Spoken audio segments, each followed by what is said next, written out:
आपने कई बार देखा होगा लोगों को, बहुत अच्छा इंसान है, जीवन में कोई कष्ट नहीं है, किसी के साथ बुरा नहीं किया, लेकिन अंतिम क्षण में कुछ 1 महीने 2 महीने 6 महीने, कुछ लोगों के 10 दिन, कुछ लोगों के 20 दिन ऐसे क्षण होते हैं जब उसके जीवन में बहुत कष्ट होता है।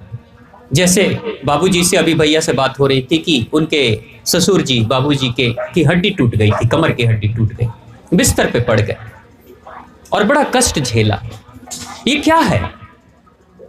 आप की पूरी जिंदगी भर की कमाई में, पूरी जिंदगी भर की कमाई में आपने अच्छा भी किया है और कहीं जाने अनजाने में कुछ गलती भी हुई है, सबसे होती है।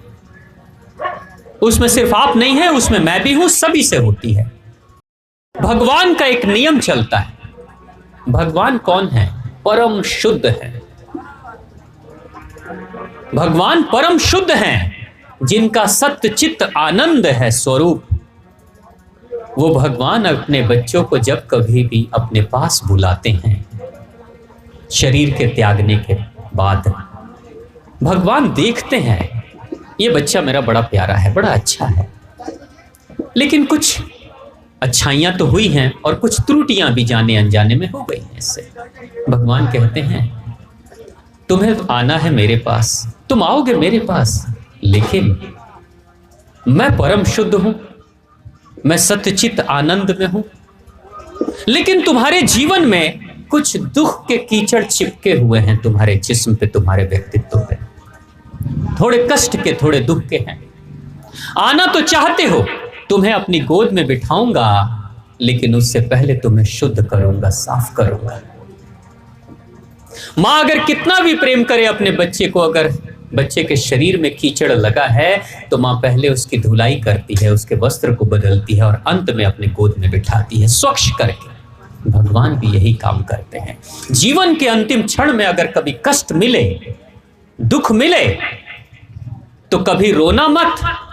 अगर आंसू भी आ जाए तो भगवान को कोसना मत। यहीं पे सबसे बड़ी भूल हो जाती लोगों से अक्सर, कि जीवन भर मैंने अच्छा काम किया, पुण्य का काम किया, भगवान का नाम लिया, लेकिन इतना कष्ट मुझे क्यों मिल रहा है? तो लोग अक्सर कहते हैं भगवान से मेरा विश्वास उठ गया है। नहीं रे, माँ कहती है, माँ भगवती, भगवान शिव शंभू कहते हैं, अरे बावरा, यही तो तेरी धुलाई और सफाई का समय चल रहा था। तेरे जीवन भर के जो कीचड़ थे मैं 10 दिन में साफ कर रहा था, कि जिंदगी भर तो नहीं कष्ट दिया, कम से कम अंतिम समय में वो कीचड़, वो गंदगी सब साफ करके तुम्हें स्वच्छ करके अपने गोद में बिठाना चाहता था। जब कीचड़ की सफाई चल रही थी तो तुमने तो भरोसा ही तोड़ दिया अपने दिल का, जिंदगी भर का भरोसा तुमने तोड़ दिया, तो अब तुम्हें तो भटकना ही है। अब तुम जाओगे कहाँ?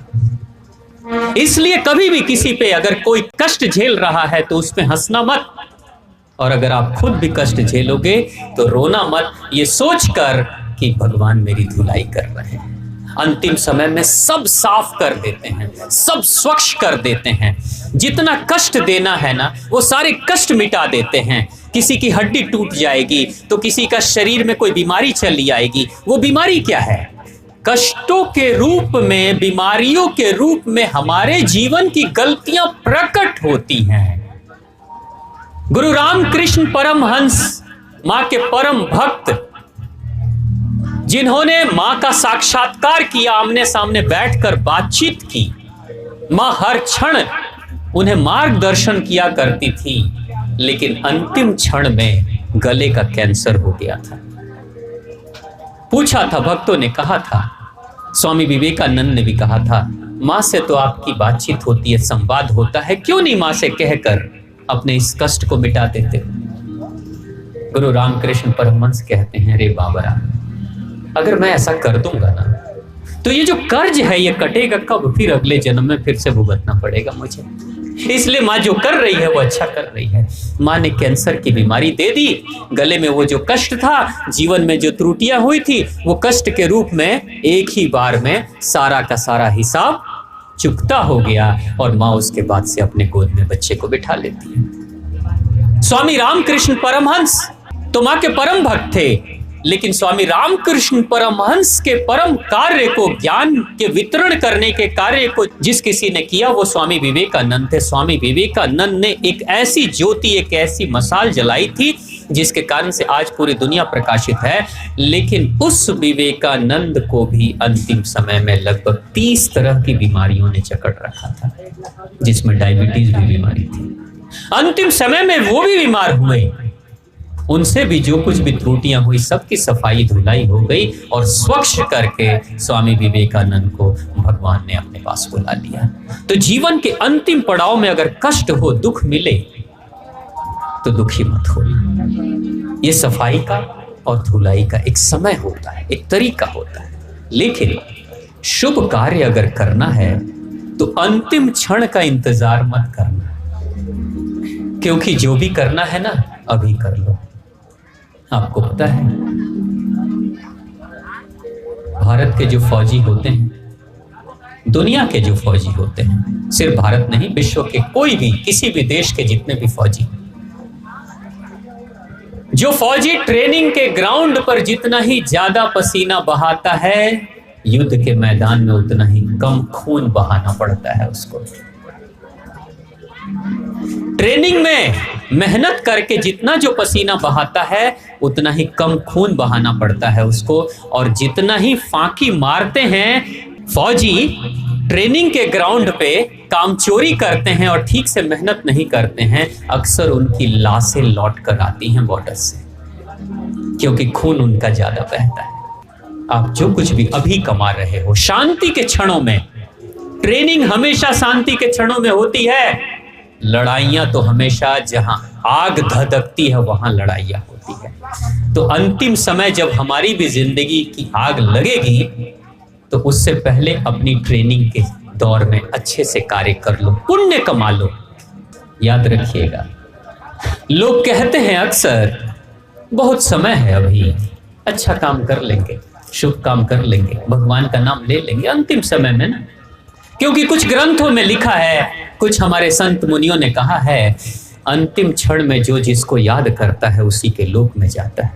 ऐसा भगवान श्री कृष्ण भी कहते हैं, अंतिम क्षण में जो जिसको याद करता है वो उस लोक में चला जाता है। तो लोगों को लगा बड़ा अच्छा है, भगवान ने तो शॉर्टकट बता दिया, इतना आसान रास्ता बता दिया, अंतिम क्षण में हम भी याद कर लेंगे, अंतिम क्षण में हम भी याद कर लेंगे और उसी के लोक में पहुंच जाएंगे। जरा सोचिएगा कि अंतिम क्षण में आप याद किसको करिएगा। अंतिम क्षण का मतलब समझ में आ रहा है? अंतिम क्षण का मतलब जब आपकी याददाश्त कमजोर हो जाएगी, जब आप अपने घर का पता भूलने लगेंगे।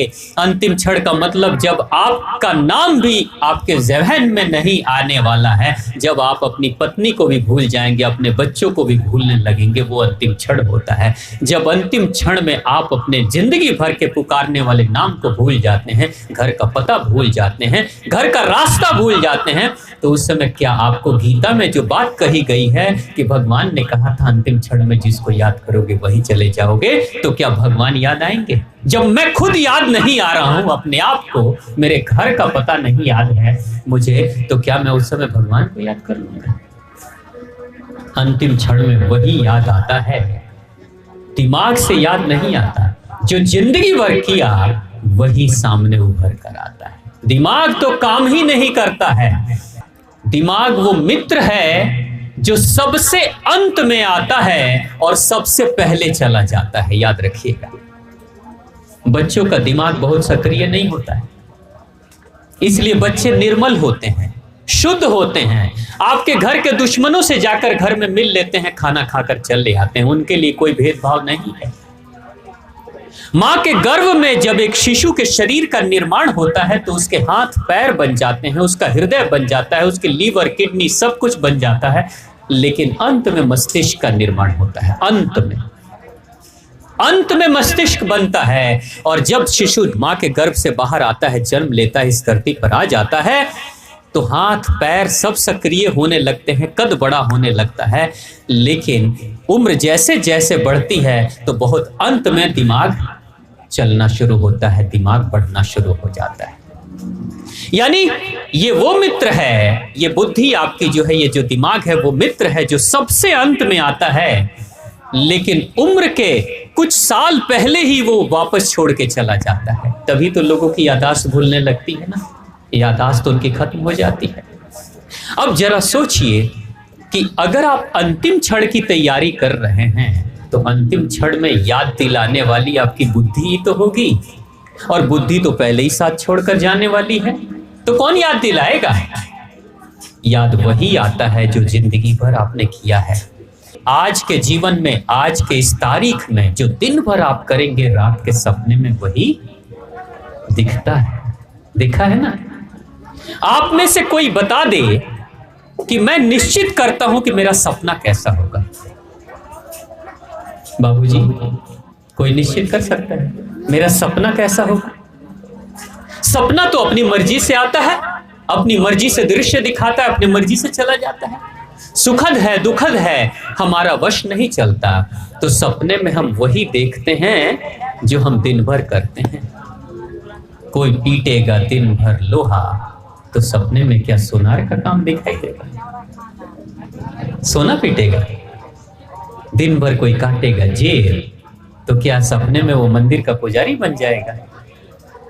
ये जो सपना है ना, जैसे अपने आप स्वेच्छा से आता है, उसी तरीके से अंतिम समय में हमें भी याद वही आएगा जो जीवन भर हमने किया है। जिसकी कुटाई पिसाई की है वही लौट कर आएगा जिंदगी भर। इसलिए याद रखिएगा, वो अंतिम समय के लिए अभी से तैयारी शुरू कर दीजिए, नहीं तो अंतिम समय में जिंदगी भर का कचरा सामने चला आता है। अंतिम क्षण में जैसा पैसेंजर होता है, जैसी टिकट होती है, वैसे ही बॉगी में बैठना होता है, सीट भी वैसे ही मिलती है।